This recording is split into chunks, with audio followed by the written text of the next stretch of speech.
Frères et sœurs, que la résurrection du Christ que nous venons de célébrer il y a quelques jours habite votre cœur aujourd'hui encore. Que sa vie soulève votre âme chaque jour au plus secret de votre existence. Amen. Bienvenue à ce temps de culte ce matin, un temps de culte ouvert à tous, que vous soyez croyants, en recherche, catholiques, protestants, quelle que soit la manière dont vous comprenez cette vie avec Dieu, soyez les bienvenus à l'écoute de cette prière qui est pour tous les êtres humains. Et nous entrons dans ce culte par un temps de louange. Oui, Seigneur, c'est dans la joie que nous avons célébré la résurrection, ce premier jour où tes disciples ont peu à peu découvert cette incroyable nouvelle. La tombe n'a pas pu te retenir. La mort n'a pas eu le dernier mot. Le mal n'a pas triomphé de l'amour. Et plus incroyable encore, en reprenant souffle, tu as communiqué ton souffle à tous tes disciples d'hier et d'aujourd'hui. Oui, tu nous remplis de ton Esprit Saint, de ton amour et de ta grâce. Tu es notre force et notre vie. Louange à toi. Amen.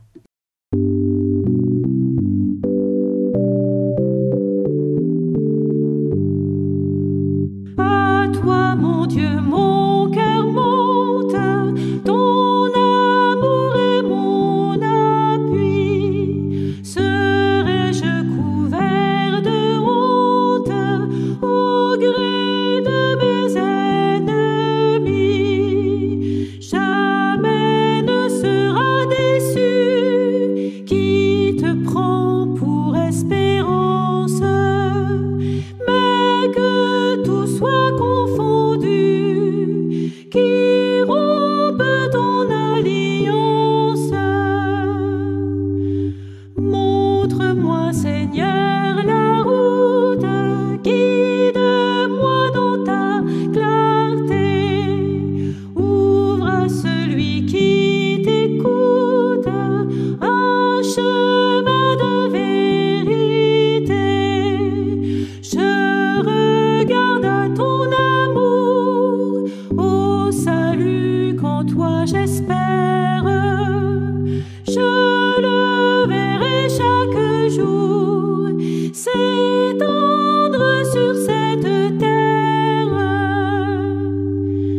Mon Dieu, dans ta grâce immense qui dure éternellement, regarde dans ta bienveillance et pardonne à ton enfant, mais loin de ton souvenir les péchés de ma jeunesse. Chaque jour viens m'affermir, Seigneur, selon ta promesse.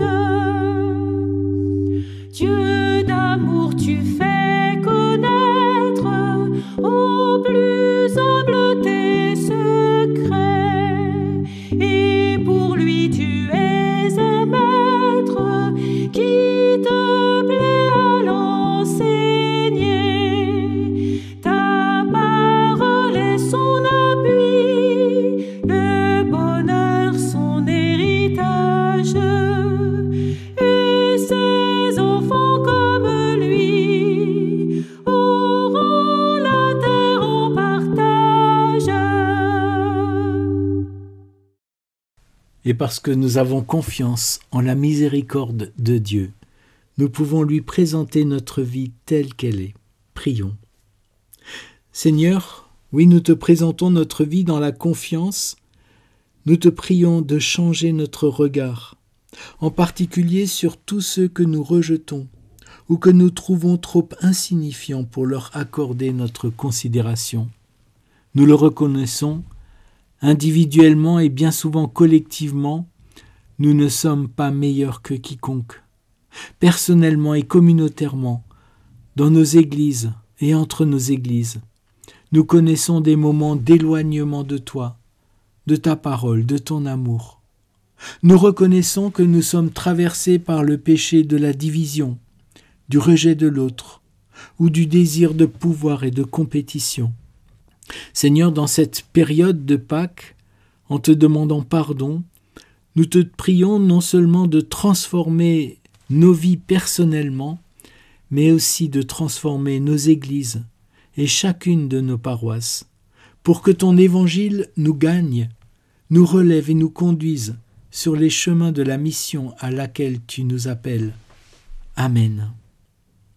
Oui, chers amis, Dieu notre Père connaît notre cœur. Par Jésus le Christ, notre péché est pardonné. Par le Saint-Esprit, la capacité d'entrer dans une vie nouvelle nous est accordée. Oui, nous rendons grâce à Dieu pour son salut. Amen.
Seigneur, vois, nous sommes si nombreux et si divers à venir vers toi. Et chacun de nous, nous avons besoin d'une parole unique, personnelle de ta part, qui nous redonne sens, élan pour notre existence. Aussi, Seigneur, nous te demandons de nous aider par ton Esprit Saint, à travers les textes que nous allons entendre, à travers le message que nous allons partager. Nous te prions que ce soit toi qui nous donnes ta parole vivifiante et personnelle. Amen. Nous lirons aujourd'hui dans l'évangile de Jean, au chapitre 20, les versets 11 à 18. C'est la suite de la matinée de la résurrection, lorsque Marie-Madeleine et les disciples Pierre et Jean sont allés au tombeau. Voilà, Marie reste derrière eux, près du tombeau. Je lis à partir du verset 11. Cependant, Marie se tenait dehors, près du tombeau, et pleurait. Tout en pleurant, elle se pencha pour regarder dans le tombeau. Et elle vit 2 anges habillés de blanc, assis à la place où avait été couché le corps de Jésus, l'un à la tête et l'autre aux pieds. Ils lui dirent : « Femme, pourquoi pleures-tu » Elle leur répondit : « Parce qu'ils ont enlevé mon Seigneur et je ne sais pas où ils l'ont mis. » En disant cela, elle se retourna et vit Jésus debout, mais elle ne savait pas que c'était lui. Jésus lui dit : « Femme, pourquoi pleures-tu ?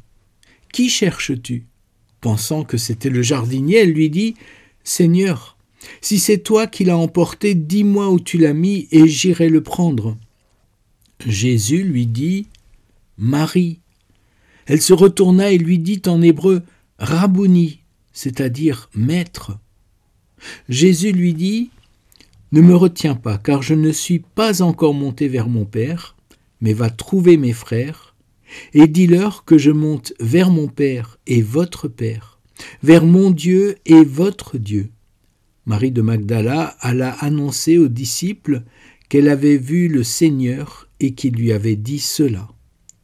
Et je lis ensuite dans la lettre aux Galates au chapitre 4, des versets 4 à 7. « Lorsque les temps furent accomplis, Dieu a envoyé son Fils, né d'une femme, né sous la loi, afin de racheter ceux qui étaient sous la loi, pour que nous recevions l'adoption filiale. Et parce que vous êtes des fils, Dieu a envoyé dans notre cœur l'esprit de son Fils qui crie « Abba, Père !» Ainsi tu n'es plus esclave, mais fils. Et si tu es fils, tu es aussi héritier du fait de Dieu. Seigneur, ta parole est une lumière sur notre route. Éclaire-nous par ta lumière. Amen. Alors ce matin, j'avais envie de vous parler d'héritage, de transmission. Vous savez, on parle d'héritage, de transmission après la mort ou le départ d'une personne. Et avec Jésus, dans ce temps encore pascal, nous sommes face aux deux. D'abord, Jésus est mort, et puis même s'il est ressuscité, il est quand même parti assez vite. Alors il est pertinent de se demander, mais qu'est-ce que Jésus a laissé comme cœur de son héritage théologique? Est-ce que le cœur de cet héritage théologique qui a été laissé par Jésus, on le trouve seulement dans les évangiles, ou est-ce que les lettres de Paul aussi en rendent compte? Cela semble être de bien grandes questions, mais le théologien qui est suisse, François Rochat, pasteur et théologien, donne des pistes de réflexion à ces questions qui m'ont beaucoup parlé par leur grande simplicité. Et pour ce temps de Pâques en 2025, marqué par tant de souffrances partout sur la terre, j'avais envie de partager avec vous ces questions qui relèvent plutôt de l'intimité de Jésus dans sa relation avec Dieu. Alors, qu'est-ce que c'est ce cœur de l'héritage théologique laissé par Jésus-Christ?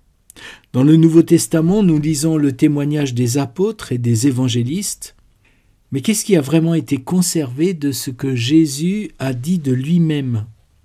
Sur le plan théologique, c'est-à-dire du rapport à Dieu, de la relation avec Dieu, une des caractéristiques frappantes dans les évangiles, c'est que Jésus avait une certaine manière originale de parler de lui et de parler de Dieu. Et c'est une manière originale que nous trouvons déjà dans ce récit de Pâques que nous venons d'entendre dans Jean 20. « Je ne suis pas encore monté vers mon Père, mais va trouver mes frères et dis-leur que je monte vers mon Père qui est aussi votre Père. » Oui, Jésus a une certaine manière de parler de lui et de parler de Dieu qu'il appelle « mon Père ».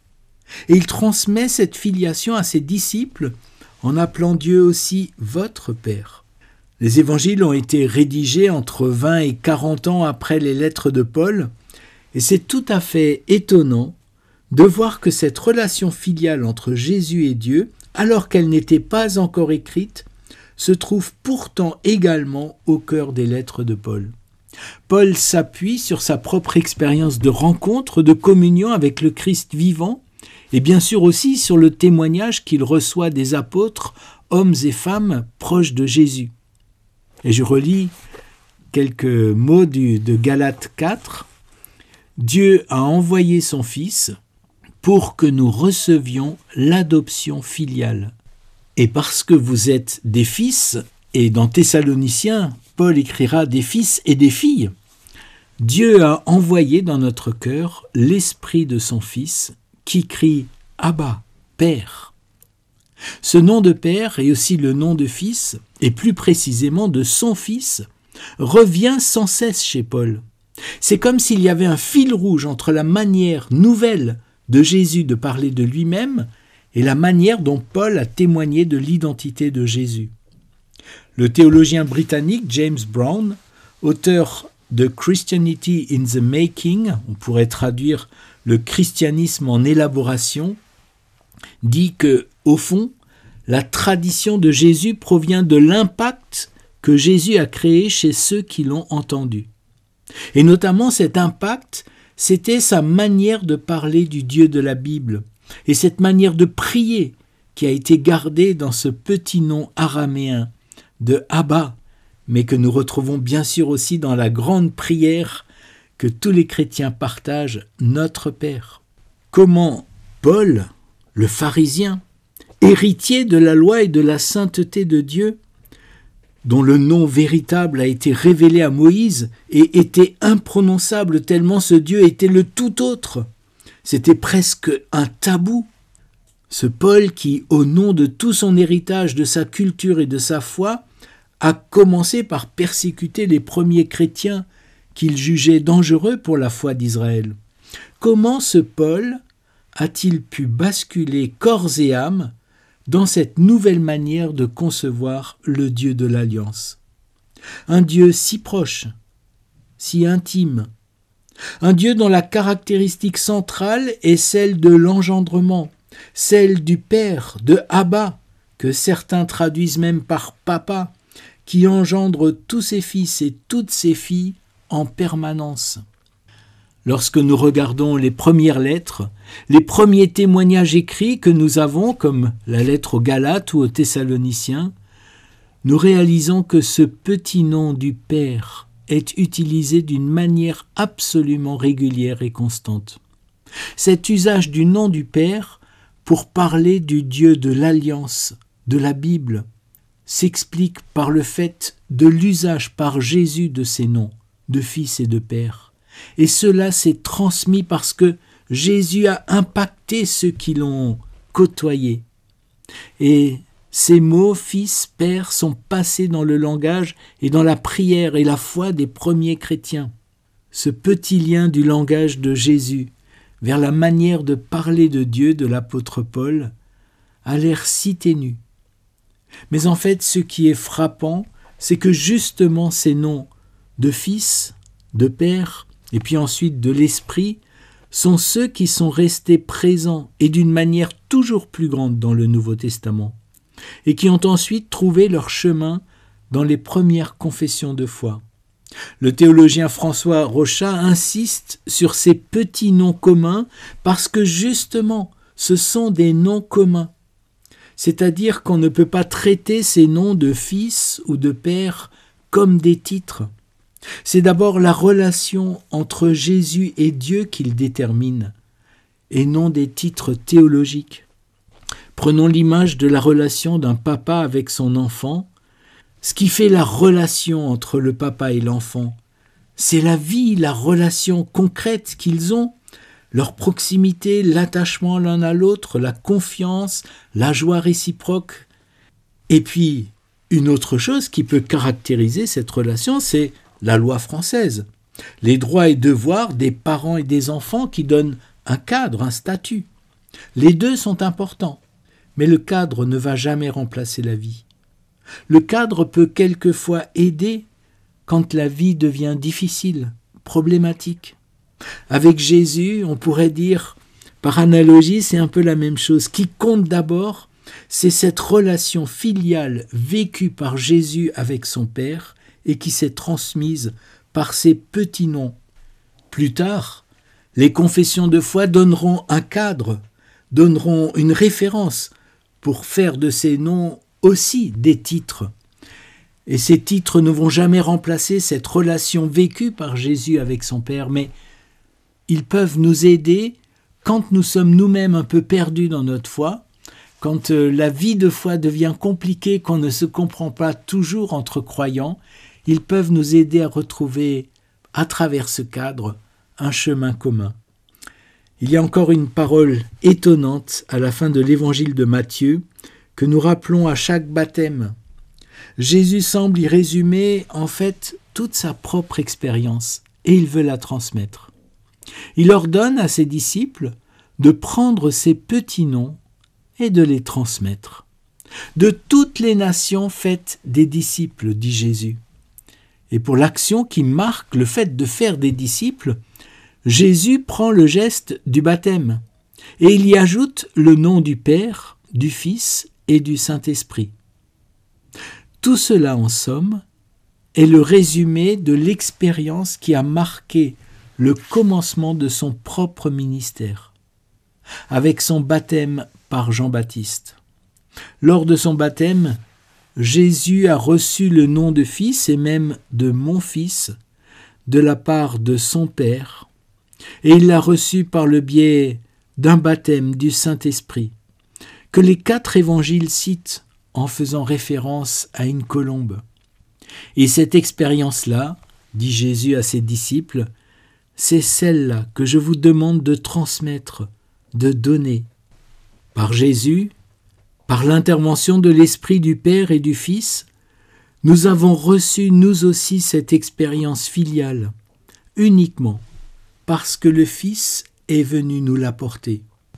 Au fond, quand je peux dire, moi, Pierrot, comme vous tous qui écoutez ce culte, quand nous pouvons nous adresser à Dieu en disant « Mon Père », notre Père, c'est vraiment l'héritage du fait que l'expérience filiale que Jésus a voulu transmettre est bien arrivée jusqu'à nous. Il ne fallait pas perdre cette expérience. Et pour être sûr de la garder, Jésus a donné ce nom trinitaire. Et les premiers chrétiens l'ont conservé dans la pratique du baptême, puis plus tard dans les confessions de foi, qui sont aussi comme ces cadres, ces lois pour la vie et pour la foi. Je crois en Dieu le Père, je crois en Jésus-Christ, son Fils, je crois à l'Esprit Saint. Dans le symbole des apôtres d'abord, et puis plus tard dans d'autres symboles, d'autres confessions de foi, comme le symbole de Nicée en 325 de notre ère, c'est-à-dire il y a exactement 1700 ans cette année.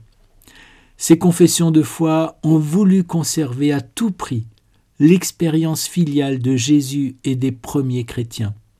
Ils nous ont permis de recevoir le cœur de l'héritage théologique de Jésus de Nazareth. Dieu est son Père et il est aussi notre Père. Nous sommes devenus les fils et les filles de notre Père. Et l'Esprit du Fils habite en nous et crie « Abba, Père ». Ainsi tu n'es plus esclave, mais fils, fille. Et si tu es fils ou fille, tu es aussi héritier, et cela vient de Dieu. Amen.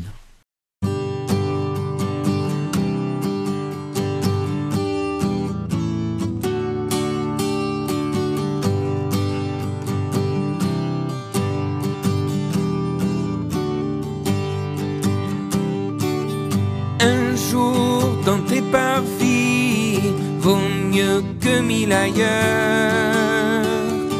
Seigneur, tu nous unis, nous sommes frères et sœurs. Rassemblés en ce lieu, nous louons notre Père. Voici l'Esprit de Dieu, nous sommes dans sa lumière. Un jour dans tes parvis vaut mieux que 1000 ailleurs. Seigneur, tu nous unis, nous sommes frères et sœurs. Jésus est parmi nous, l'un prie et l'autre pleure. Son regard est si doux, sa joie remplit nos cœurs.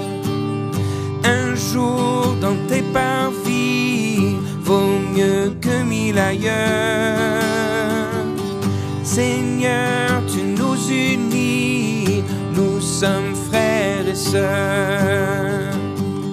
Bientôt nous partirons, nous serons réunis.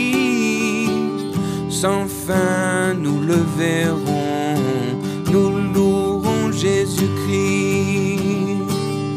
Un jour dans tes parvis vaut mieux que 1000 ailleurs. Seigneur, tu nous unis, nous sommes frères et sœurs. Un jour dans tes parvis vaut mieux que 1000 ailleurs.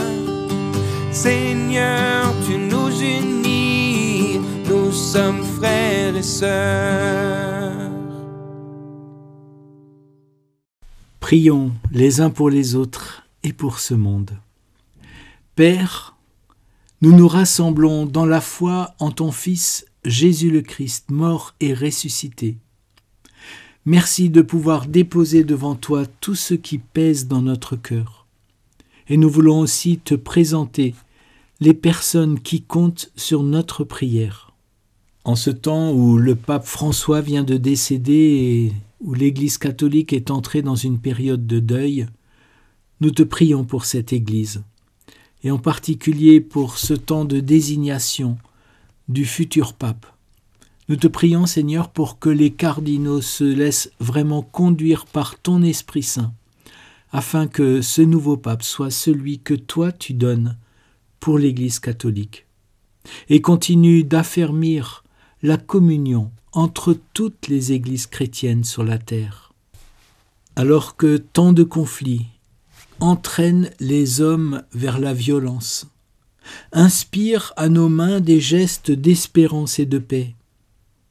Nous te prions pour les populations palestiniennes qui souffrent l'horreur indicible à Gaza et en Cisjordanie, victimes du terrorisme du Hamas et de la guerre menée par l'État d'Israël. Nous te prions pour les humanitaires qui tentent d'apporter aide et humanité, souvent au péril de leur vie. Nous prions pour les populations israéliennes encore sous le choc de l'horreur des attentats du 7 octobre, écartelées entre l'angoisse existentielle face à tant d'ennemis qui ont juré leur extermination et la douleur inhumaine des otages du 7 octobre. Au cœur de toute cette haine et de toutes ces destructions, nous te remercions et nous te prions pour les mouvements de paix et de dialogue binationaux qui permettent à des Palestiniens et à des Israéliens de se parler vaille que vaille et de sortir des diabolisations mortifères. Ensemble, habités par l'Esprit de ton Fils, nous prions avec ses propres paroles qu'il nous a transmises. Notre Père, qui es aux cieux, que ton nom soit sanctifié, que ton règne vienne, que ta volonté soit faite sur la terre comme au ciel. Donne-nous aujourd'hui notre pain de ce jour. Pardonne-nous nos offenses comme nous pardonnons aussi à ceux qui nous ont offensés. Et ne nous laisse pas entrer en tentation, mais délivre-nous du mal. Car c'est à toi qu'appartiennent le règne, la puissance et la gloire, au siècle des siècles. Amen. Chers amis, recevez les paroles de bénédiction de la part de Dieu. Que le Seigneur vous bénisse et vous garde, qu'il vous environne de sa tendresse, qu'il soit votre ancre dans les jours de tempête et votre voile pour parcourir les mers. Que sa grâce soit votre étoile et sa parole votre boussole. Qu'il vous accompagne sur tous vos chemins, qu'il vous accompagne aujourd'hui et demain. Amen.